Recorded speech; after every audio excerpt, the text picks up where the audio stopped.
The end of a program. What's next for DACA students? At the end of the day, the law isn't in our favor. We're not going to give up. We're still going to be resilient. We're still going to thrive. Plus, teaching the visually impaired about math and science. How do you bring a field that is so visual, astronomy, to someone who can't see? This is Arizona Week.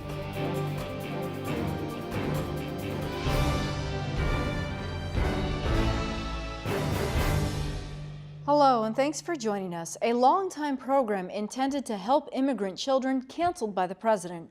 Earlier this week, the White House announced it would rescind the program known as DACA, Deferred Action for Childhood Arrivals. Some background on the program.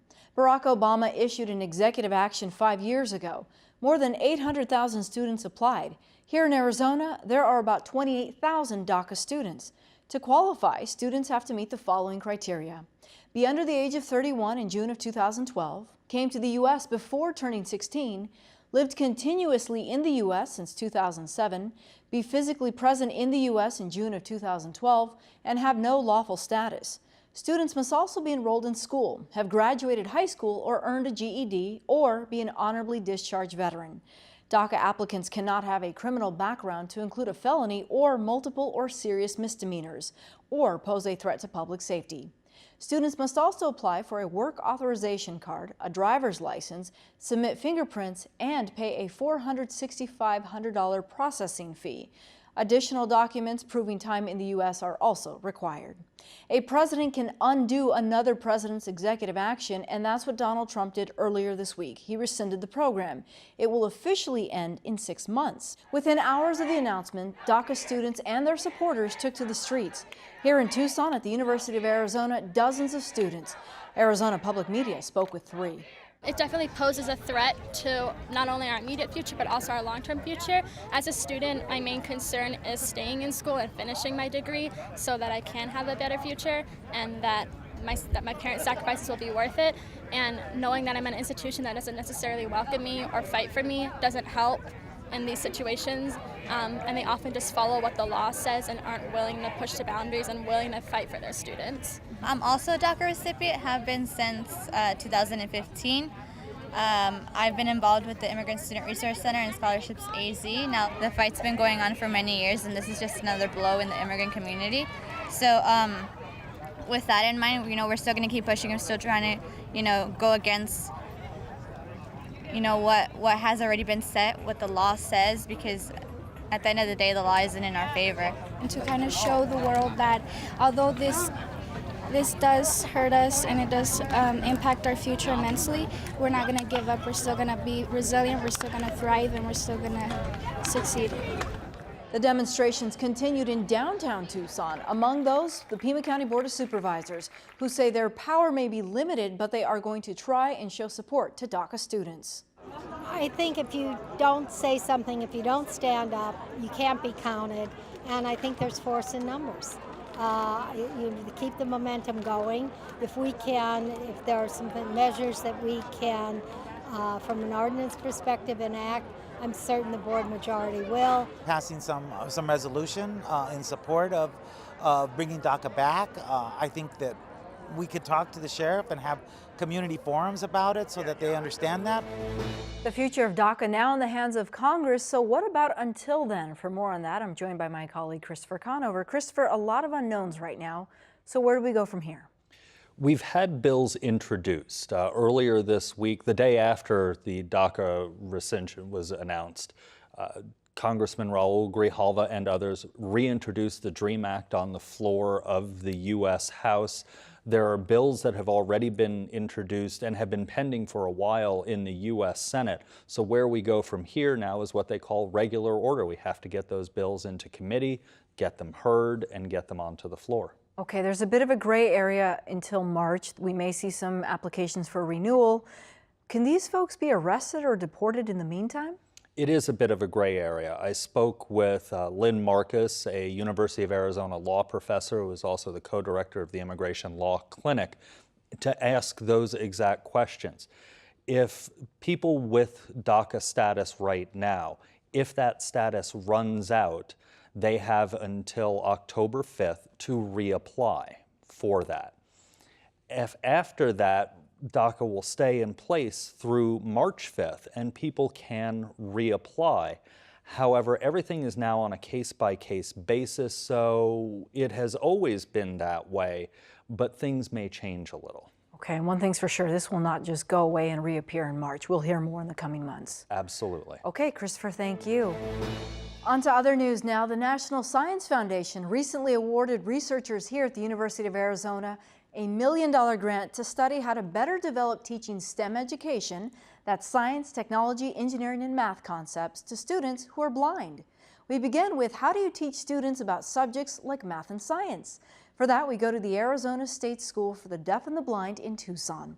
It's a school with about 150 students and 40 teachers.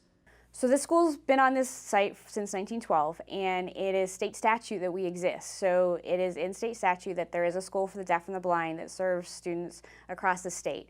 And so we do that through our campus program here in Tucson. We have a day school for the deaf in Phoenix, and then we have 5 regional cooperatives that serve students in their home districts throughout the state. And we also have an early childhood program that looks at birth to 3 and serving those families in their homes. Some students actually live here on the campus. Some kids live here on site, so we have kids as young as kindergarten that live here.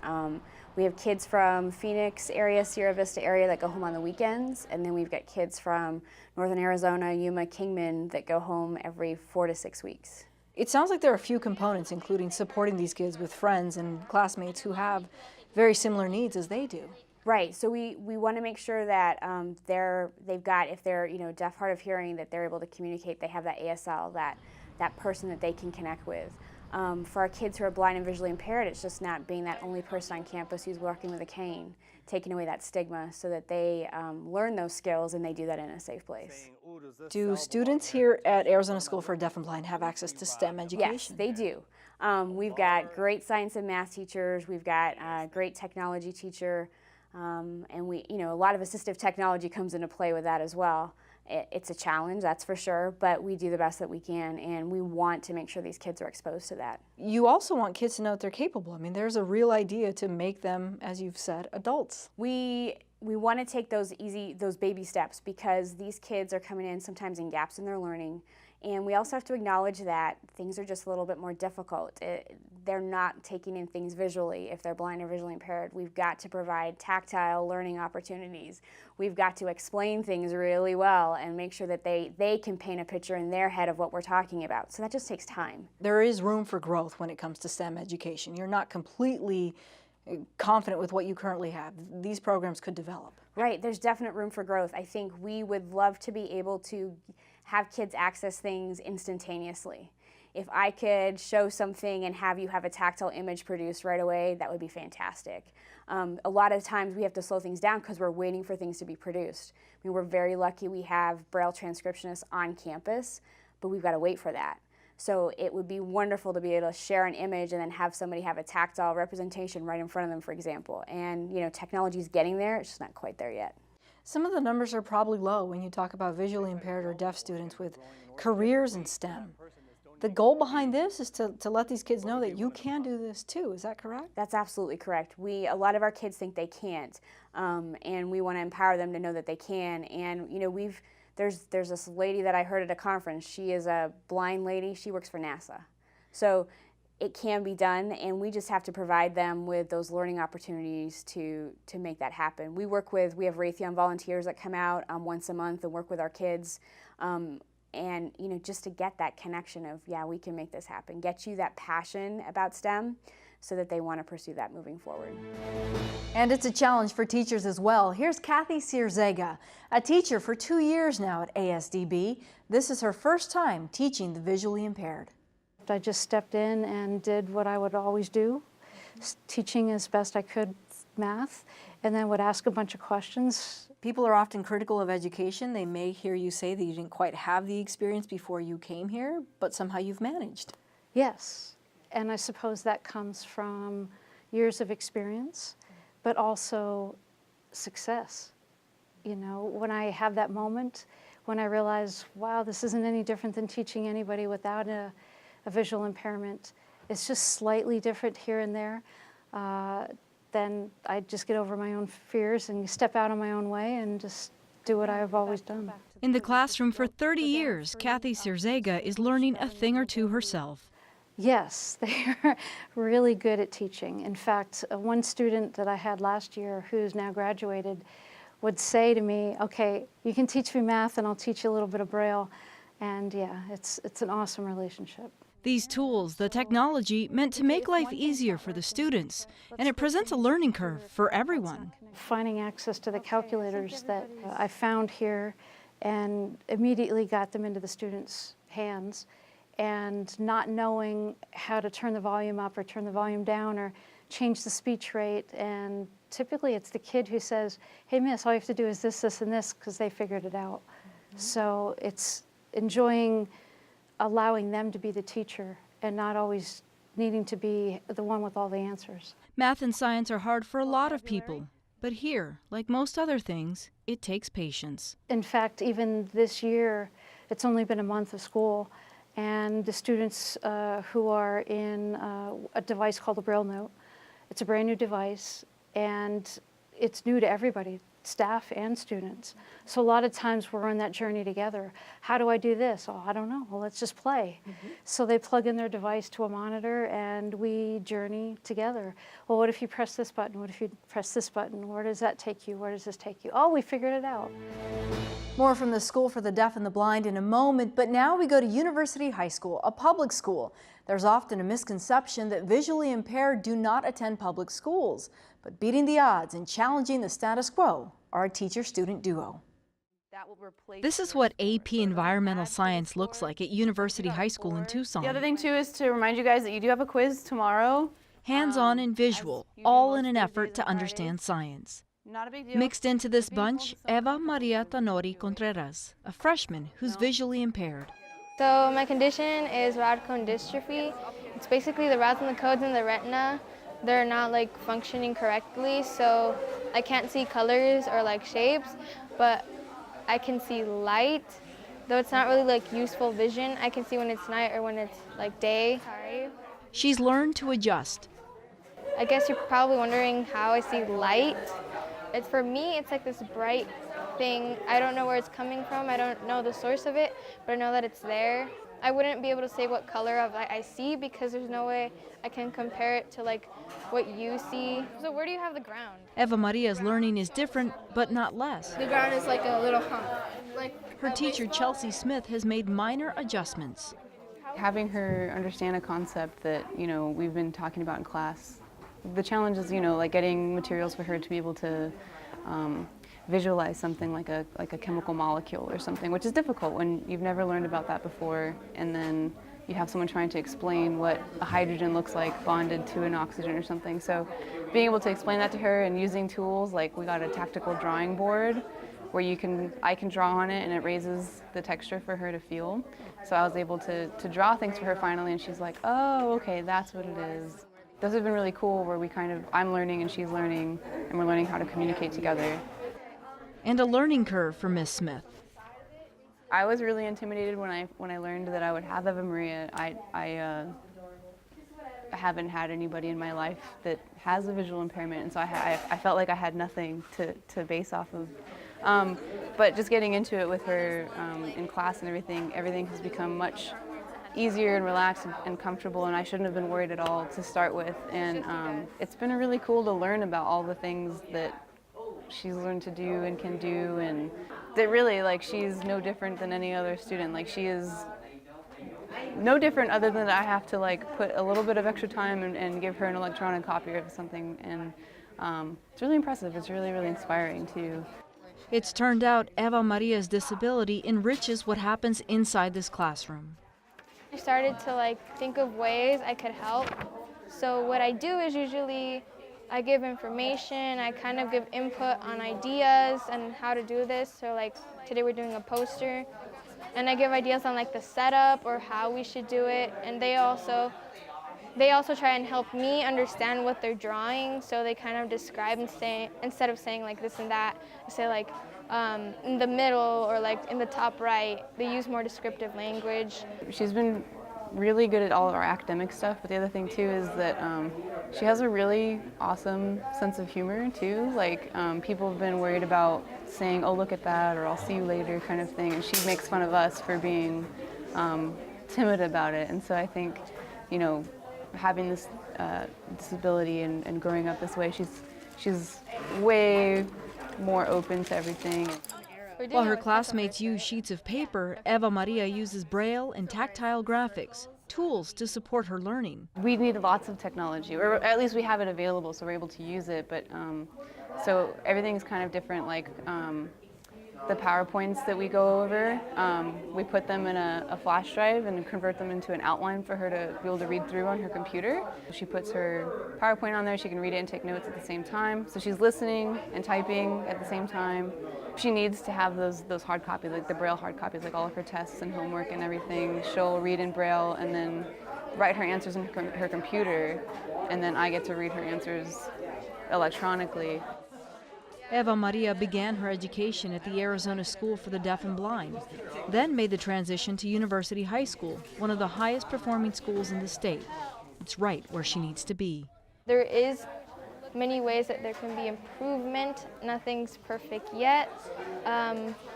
Also, like people that are blind like me can basically do anything anyone else does.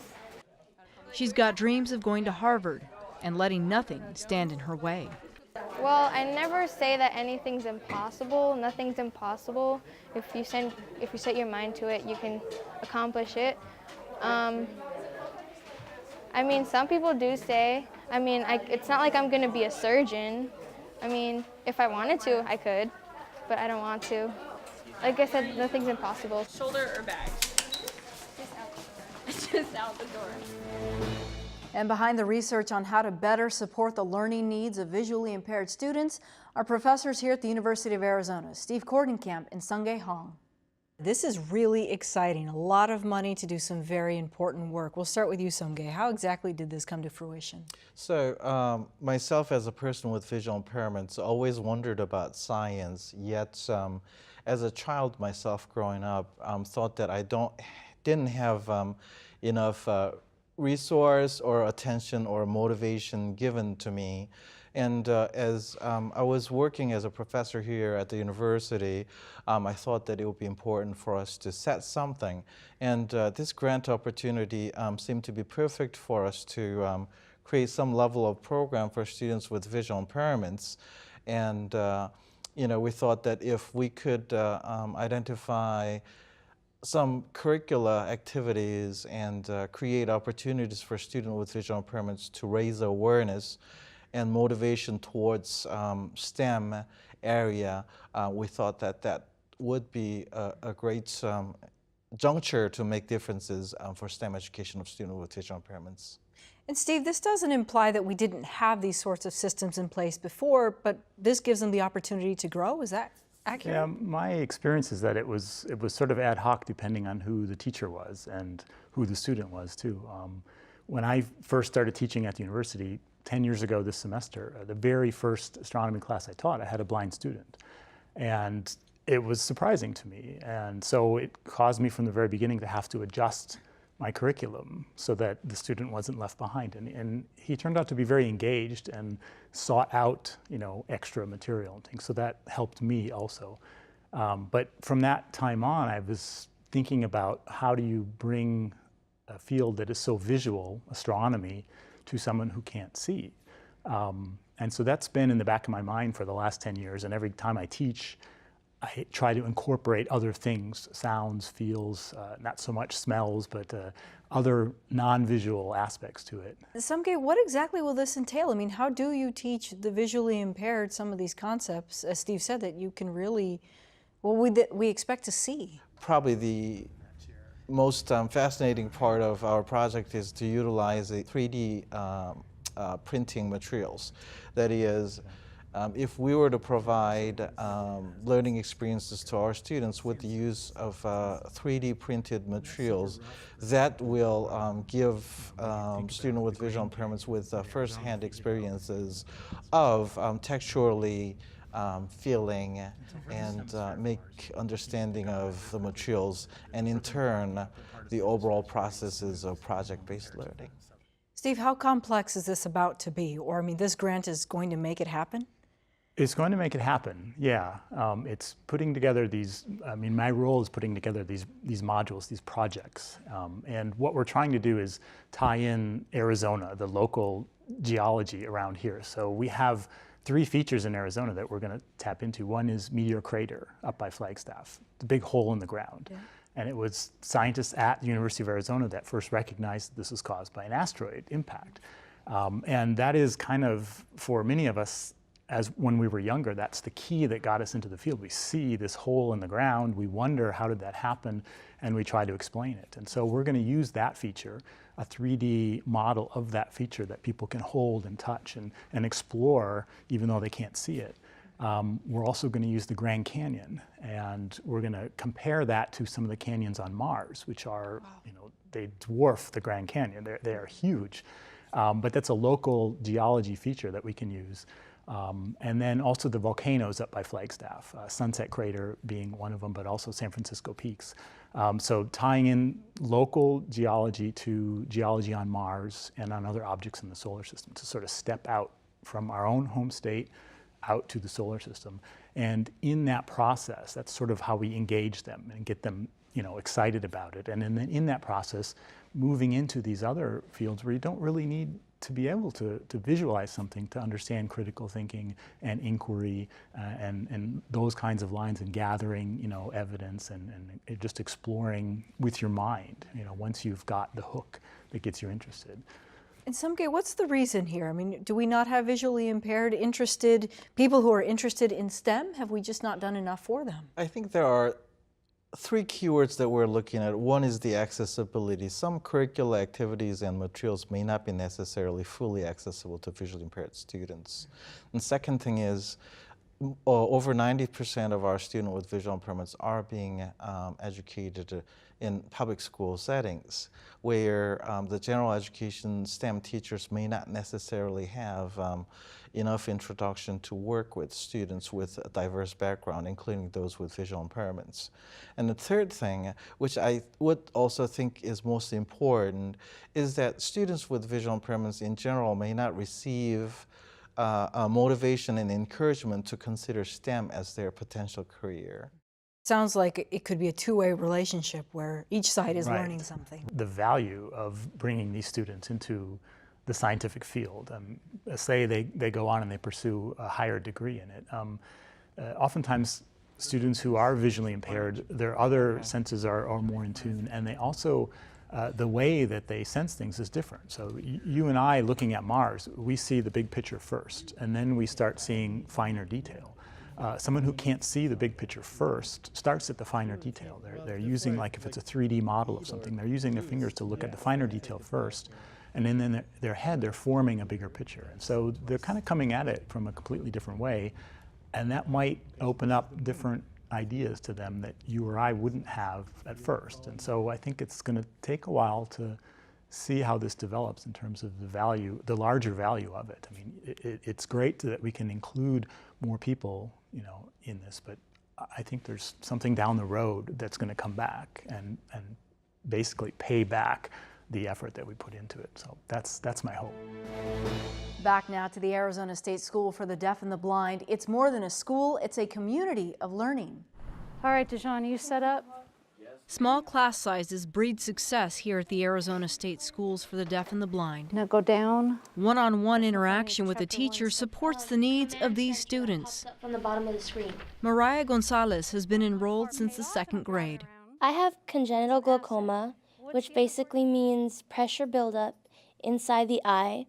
And once the eye builds up enough pressure, that can lead to vision loss. Down one more, right there. I can read print if I have a magnifier. Other than that, I'm a Braille reader. She's from Tucson and goes home every day. Does anybody know where this is in the textbook? Her classmate Jerrison Gray is from the Navajo Nation and lives on campus. Who would like to read their answer to that question? Being away from home was hard, so he left, but he knew he needed to be here, so he came back. Math, it's pretty hard because it's my first time doing math again, because when I was here, I never had math. And back in my public school, they just threw me the paperwork telling me to do the problem, and I tried asking them for help, but there was like 15 or 20 students in the classroom, and I didn't really get that much help, and that's one of the reasons why I came back here, just to get more help, just to get more knowledge. That you still have money to pay on it, or it's His visual impairment is genetic. His mom and sister are also blind. My visual impairment, it's called optic nerve atrophy. It's like the nerve in the back of my eye it's not working right. It's like, yeah, and it hurts my eyes too, the light and all that. And I can't see that far too. I can't see distance. I'm nearsighted. I have to look real close, like 4 inches, 5 inches away from the paper. This school providing this 18-year-old with the resources he needs. Science is pretty hard for me because there's a lot of big words, and I'm dyslexic and I can't spell it. And I had to ask him to spell it out for me, and he does. And I just feel open in that classroom asking him to spell it out for me, and he does. And I try to say it 2 times over and over, just to keep it in my head. Trying to get out of that is Maraya and Jerrison both want to expand their level of learning, especially in subjects like math and science. And here, with patience and guidance, they can do it. Those concepts are available to us. It varies with the methods that we use, depending on our visual impairment. Some kids may have more vision than others, so some kids don't use Braille, or some will use very large print or a magnifier. And some of us, including me, who use Braille, we have special devices called Braille Note Touches, which is basically a tablet that has a Braille display so that we can type on it and read from it like we would a regular Braille note. Black in your blood's a little different, right? The instruction meant to develop their skills and build on their foundation to succeed, paving the way for their futures. I want to be a marriage and family counselor. A chef. A chef. Yeah, I like to see people cook, and I want to learn myself, and I love food too. Proving they're like anyone else. I am perfectly capable of doing anything any normal teenager would do, any fully sighted person. So, I mean, we're all humans, but we just do stuff differently. And there have been some recent successes at the Arizona State Schools for the Deaf and Blind. Students there recently started taking the Arizona Merit Test. That's a statewide achievement test. The latest results show some students scored proficient and highly proficient. That's a first for the school. And that's our program. Thanks so much for joining us.